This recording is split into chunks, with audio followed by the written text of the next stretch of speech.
There are some perks to living in Vegas. It's such a weird place, man. Yeah, Because it's like you're on Mars. It's like in the middle of fucking nowhere. It's like the most transient city. It's like... It's insane, for sure. Yeah. Raising kids there is crazy to me. Like, I remember growing up being like 14. Like, why the fuck would my parents choose to raise me here? You know, especially because we were poor. I was like, of all cities, like, raising a kid poor in Vegas is very scary. You know what I mean? Because like it's a city of just drugs and alcohol and sex and it's crazy. Dirty money. Like, you know, and it's so easy to get like caught up in that, you know? So what was your growing up there like? I mean, were you a hooligan growing up there? Absolutely. Yeah. So, to the fullest extent. That's like why I started YouTube, doing story times about the shit I was getting into in Vegas. Right. Absolutely. You're just like 21 by the time you're like 13, 14. You're partying in the hotels and the casinos and you know what I mean? Everyone's selling drugs, doing drugs. So what did your parents do for a living? When did you guys move there? They lived there for like 20 years before me. Okay. And they were like older, like a lot older. Your parents are older? Yeah. Are you an only child? Yes. Okay, interesting. But they're not like my best friend's family like basically adopted me when I was like 13, like and took me in. Like now every holiday I go see them. They're my family 100%. But like my family I was born into, they were just very crazy. I mean, all their money was very illegal. It's so hard. I can't say a lot of things for legal reasons. There's like a whole. With your parents? Really? Which is nuts. Well, so how long did you live with your parents? I mean, I guess technically until I was like 15, but like by 14, I was like staying with my friends for like months at a time and shit. Like I was out. It was just a very volatile environment. And so growing up with your parents, they were like, do they have like some kind of, like, what was it? How much older are they? My parents were like in their 50s raising me. Okay. And they just, in my opinion, weren't very good people. Like we just, you know what I mean? They weren't, I was very independent. Like I did everything on my own for as long as I can remember. Like just even my meals and my money and getting to school and doing anything. That's one of the main reasons I dropped out of school. Like it was just like, nothing was a functioning routine, and I never learned that. I was very much so independent, and anytime I really needed to fall on a parental figure for anything, it was always my best friend's family.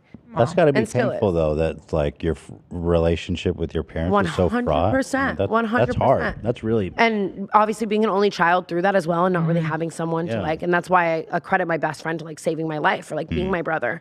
He still lives with me to this day. Like he's literally my brother, and it's amazing. I credit him to really helping me with that. And I've tried to work out, there's so much trauma and so many things that I can't wait to talk about one day.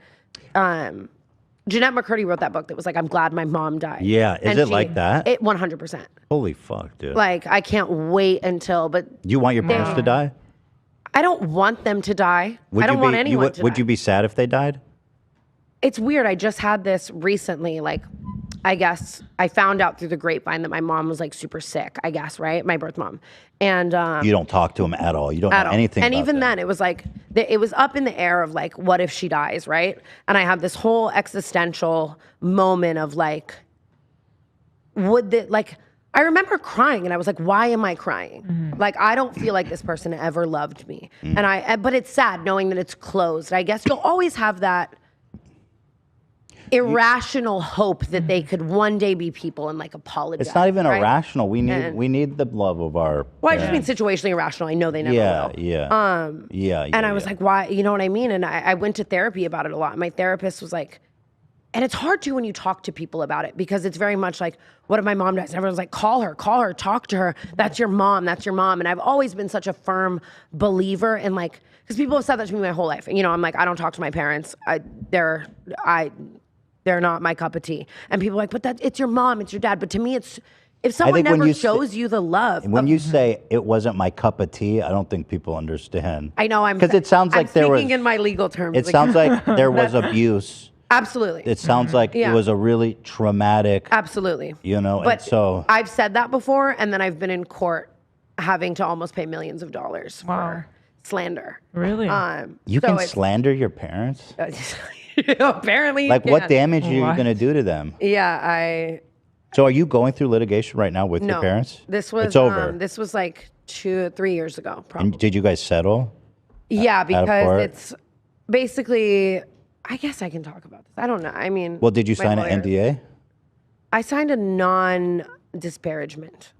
So don't disparage them. That means you can be honest. Yeah. Yeah. I'll disparage them. I received a letter, that basically said, you said these things on this reality show. When I was on MTV and I had a show, we went and kind of toured my childhood homes, and I said a lot of things that someone in court could say, create a loss of income, which is so untrue. It was definitely just a cash grab. Everyone was very, in my opinion, but everyone was very aware of it being like that. And it went back and forth for a while. And then it got to the point where it would have been, and this was peak COVID, so it was all over Zoom and just awful for my mental state as well. Like having to just relive so much stuff all the time that to me, I felt like I had been beginning to put to rest. And it got to a point where it would have been years in court, and it would have been a public trial, and it would have been medical subpoenas. Seriously? Medical subpoenas all the time, and just so much shit. You couldn't get rid of it on before a trial?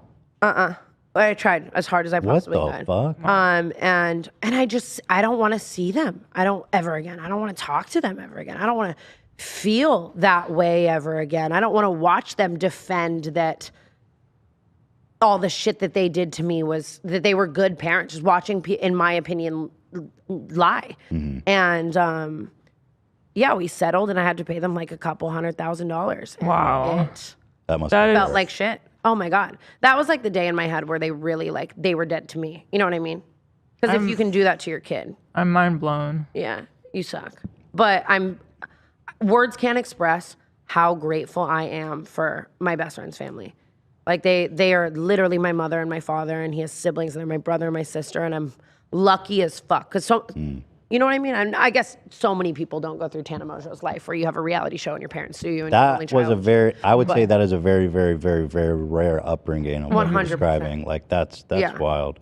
Do you find it odd that there's two people, they apparently love each other, or they're still together, right? They're not divorced. Look, I mean, it was the most toxic thing I've They were not a happy married couple. at all. So it was just all bad. Loveless house. But 100%. But I think that trauma bonds are very real. You know what I mean? So I don't know. I really don't. I don't know. I couldn't tell you what they're doing, where they're at, anything like that. Probably spending my money, probably at the casino. Gambling. What was it that you said that they sued that they took issue with? Without saying it's true, just saying this is what because the way that type of lawsuit works, especially because you can do it two ways. You can pay a lawyer a lump sum, or pay a lawyer hourly, or pay a lawyer, retain them to go do it, or you can pay a lawyer a percentage of if you win. Yeah. And that's what they had. You know what I mean? Yeah. That type of lawyer. And that's scarier too, because then the lawyer is hungry because if they don't win, they don't win any money. Do you know what I mean? Absolutely. So it's just 1,000 anecdotal sentences. There were roaches in my house just a growing bunch up. of shit. Or, I remember, you know what I mean? Hypothetically, I could have said something like, I didn't eat for a week growing up. There was no food, or there was roaches in the house, or so they just itemized all this shit. Itemized everything, and then I just had to sit in court and sit there and go through every single sentence and defend it as hard as I can. I was talking about how when I got to LA, one of the first things I spent money on was an immense amount of dental work, and then it was because I never really had dental care. You can't say it. Yeah, but you can say you got a bunch of dental work, and we can infer what that means. Yeah. Everything. It was crazy for sure. Damn. But I definitely. And you had to sit through that, and they would sit there too on Zoom.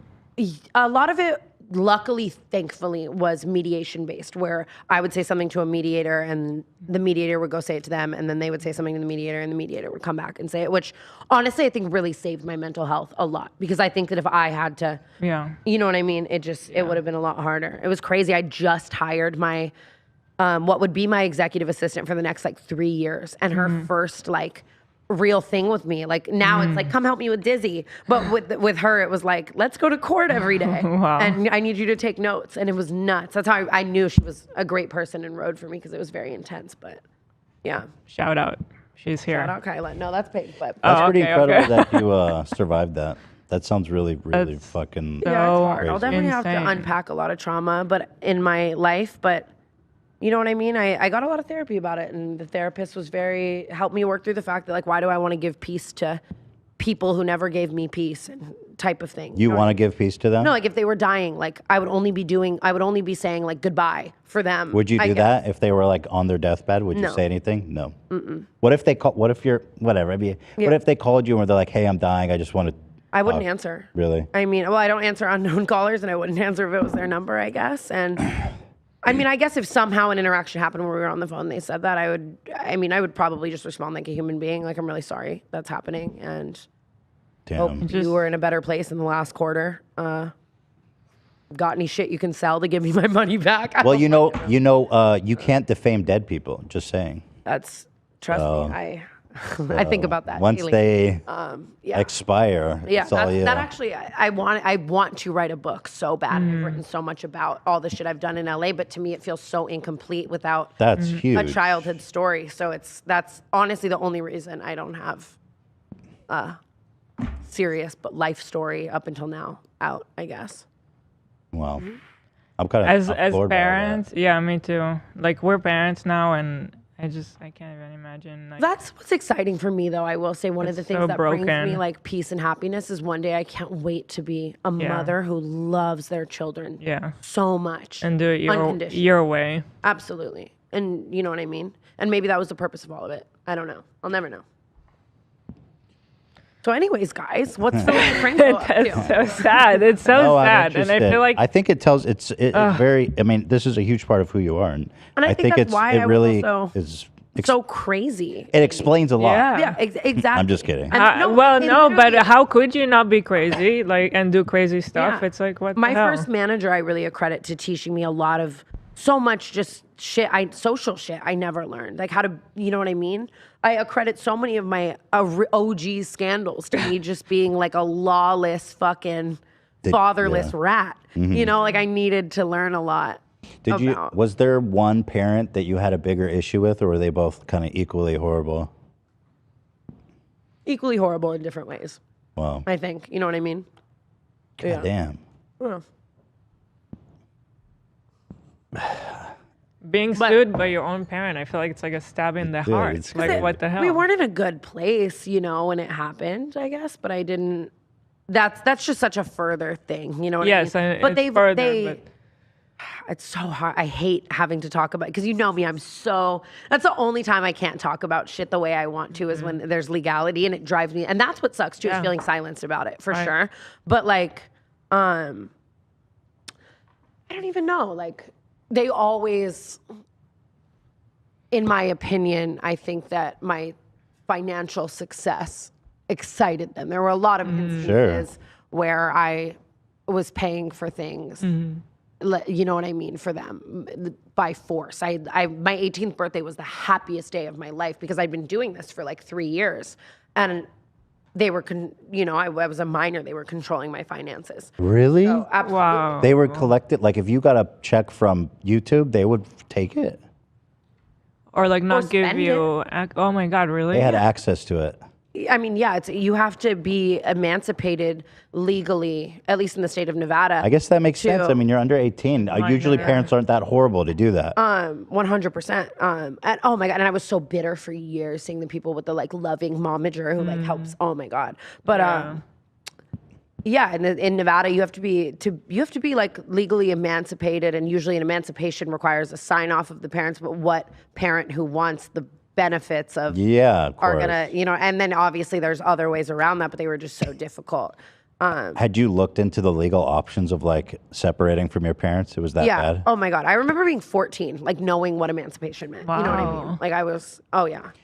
And so I find that interesting. So at what age were you starting to make money based on your career? Probably 16, 17. And were you making like a good amount of money back then that was like... Yeah, I mean, I remember my first AdSense check was like, I remember it was like $5,000. Wow. That's life-changing. Yeah. Absolutely. Especially if you're 16. And I'd been dropped out of school for a couple years. It didn't seem like anyone cared about my future. And I was working a minimum wage job. What were you doing? I did retail, a bunch of different retail, like PacSun and different stores like that. Yeah. And in my head, it was like, I'm going to have to work my way up here and save money if I ever wanted a future in an education, or I'm going to go be a stripper because I live in Vegas. Like, you know what I mean? It's just like, fuck, what do you do? Were you able to save money? Yeah. You were able to keep some of the money for yourself. Yeah. And I don't think it was, I wasn't just I never noticed, like, I don't even know. I get so scared to say anything. Because God, I would hate to be back in court. But the shit was just getting bought a lot by, you know what I mean? And I'd moved out at one point, like by 16 or 17, I don't know if I can say all of this. I really don't. I don't think it's in my best interest to tell this story legally. Do people know all this stuff? Is this something you've talked about, like with your background? This is actually the most in-depth I've talked about it. People do, because I feel like it's so important to who you are. That 100%, and that was a real battle with it. Like, and it still is emotionally for me. I would love to be able to just tell my fucking, and I thought I was until I, received that shit. Like, I thought I was able to. What's the consequence of doing that? I wonder. Like, if you consulted with an attorney, you're like, I just want to say everything. Like, what happens? What's another lawsuit? Another lawsuit. If that's their journey. How can they win that lawsuit though? Or you don't even want to go through that? You don't want to go through I don't want to go through it. Yeah. I really don't. I get and it's a lot of money and like it's time, emotional. Yeah. It's just terrible. I remember thinking at one point, like the lawyer, again, their lawyer was so hungry because it was based on that, and the things the lawyer would just come and say, like, are you sure you want to be in court? Because we're gonna pitch it like this, and this. We're gonna drag it out. You're a drugged out Hollywood, awful piece of shit who doesn't love their family, and you have two sweet, two sweet elderly parents who just loved you so much and were the best. Like it scares you. Yeah, it's so bullshit. That's not how the world works. Is a court gonna side with? 0% chance, but it's the emotional battle. Yeah, but I mean, for a while, I think in that time, I really believed, like, what if people didn't believe me? Which is like scary, I guess. Yeah. That's really one of the most fucked up things I've heard. Yeah. Empathy H3 unlocked. Yeah, that's crazy. I promise you, I'm fine. You don't have to 5150 me at Coachella. No, I think actually considering all of that, I'm really impressed that you've managed all this. And like going I thought through you were just a mess because I just thought you were a mess. But now I see that there's a whole explanation. Yeah, absolutely. And that makes me really appreciate trying you. to clean up the mess all these years. But we'll get there. I guess I'm not like, you know how I am. I don't fucking care if people like me or don't. One day I'll be able to tell my whole life story and maybe I'll win some people back. But I can't wait to read it. Thank you. It's gonna be, there's like a special poison in that where it's like they put you through this and then they don't even let you have the story. That's what sucks. That's what sucks. Well, I think some people are often narcissistic with abuse and they don't even want to believe that they are. They don't believe that they are that. Denial. And that's all I ever wanted my whole life. Just like, hey, I'm sorry. But that's never, Yeah, Some people can't come to terms with. Yeah. Yes. Is that the fantasy that one day they just apologize and like Now, they're like, we were right, you were right, and we were wrong? Now because I've healed from that regard. I guess I'm not looking for it. It wouldn't. Like now, I'm just like cool, Like when I was younger, absolutely. And you always wish it was different, but I'm also not upset with the hand that I've been dealt. And in the end, I was just home, and my man and I went and visited my family, and they're just so sweet, and it was like so, like Amari, like my best friend's family. It was awesome. Like it's normal to me now, and I love it, and I love them. So thank God for that, eh? Yeah. We're good people out there.